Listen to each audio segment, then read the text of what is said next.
महात्मा गांधी कहा करते थे कि शराब पीने वाला व्यक्ति अच्छे और बुरे की पहचान करना भूल जाता है।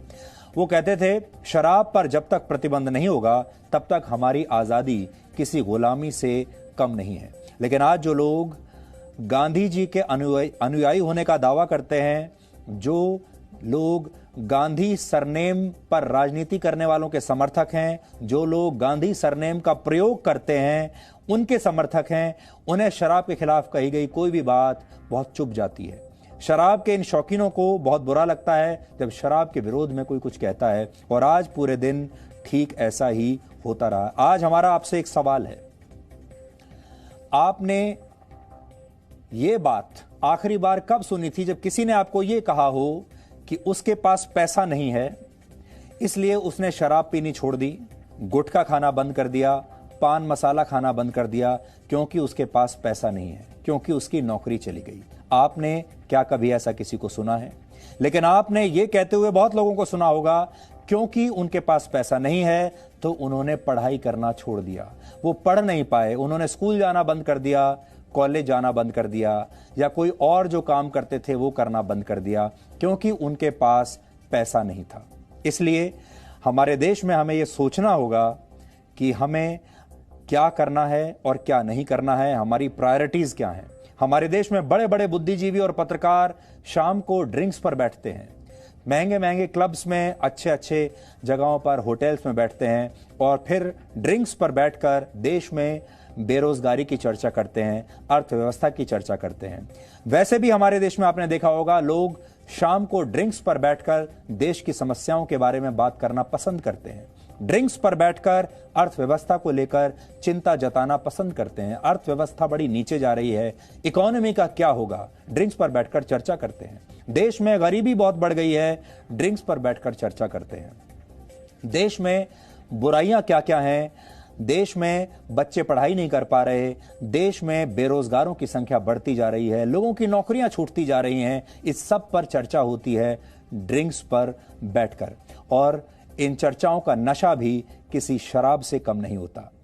एक शराब की बोतल की कीमत औसतन 500 रुपए भी अगर हम मान लें तो ये एक बड़ी रकम होती है। भारत में आज भी औसतन एक व्यक्ति करीब 32 रुपए में दिन भर का खाना खा सकता है।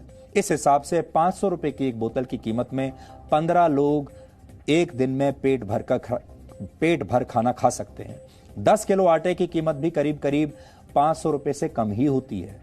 दाल भी आपको उसी हिसाब से मिल जाएगी 500 रुपए में। कहने का मतलब हमारा यह है कि 500 रुपए जिसमें एक बोतल शराब आती है उसमें कितने लोगों का राशन आ सकता है, कितने बच्चों को पढ़ाया जा सकता है, कितने बच्चों की मदद की जा सकती है, कितने लोगों का तन ढका जा सकता है, ये सोचने की बात है। और आपने अक्सर ये भी देखा होगा जब कोरोना फाइटर्स पर होने वाली पुष्प वर्षा हो रही थी, कल जब आपने देखा होगा जब हमारी एयरफोर्स ने पुष्प वर्षा की थी हमारे डॉक्टरों के ऊपर और कोरोना वॉरियर्स के ऊपर, तो बहुत सारे लोग इसका विरोध कर रहे थे और कह रहे थे कि ये पैसे की बर्बादी है, इस पैसे का इस्तेमाल कहीं और किया जा सकता था।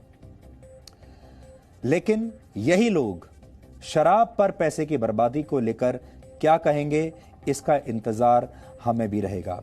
इसलिए हम आपसे आज ये कहना चाहते हैं, हमारे देश के बहुत सारे बुद्धिजीवी ऐसे हैं, बहुत सारे पत्रकार ऐसे हैं जिन्हें कि ड्रिंक्स पर देश की समस्याओं के बारे में चर्चा करने का बड़ा शौक है।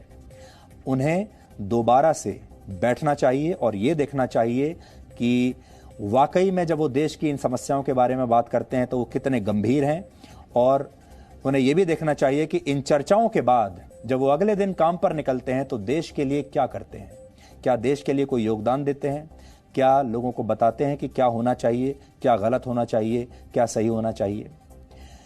इसलिए जब भी ये विषय ऐसा है, जब भी इसके बारे में कोई बात करने की हिम्मत करता है तो उसकी ट्रोलिंग होती है। जब भी आप इस विषय के बारे में अपनी आवाज उठाएंगे तो एक बहुत बड़ी लॉबी है जो आपके पीछे पड़ जाएगी। एक बहुत बड़ी लॉबी ऐसी है जिसमें राजनीतिक पार्टियां भी हैं, जिसमें पत्रकार भी हैं, जिसमें बुद्धिजीवी भी हैं, जो सारे के सारे लोग एक गुट बनाकर आपको ये बात कहने नहीं देंगे। इसलिए आज हम बहुत हिम्मत करके, आप लोगों पर यकीन करके ये बात कहने की हिम्मत कर रहे हैं, ये जानते हुए कि आप में से बहुत सारे लोग शायद हमसे नाराज हो जाएंगे, बहुत सारे लोगों को हमारी ये कड़वी बातें अच्छी नहीं लगी होंगी, लेकिन इतना जोखिम उठाने के बाद भी हमने सोचा कि ये बात आप तक जरूर पहुंचनी चाहिए। हो सकता है आपको आज समझ में ना आए, कुछ वर्षों के बाद समझ में आए, लेकिन किसी भी देश का निर्माण करना है, अगर राष्ट्र निर्माण करना है, तो समाज के सही रास्ते पर जाना बहुत जरूरी होता है।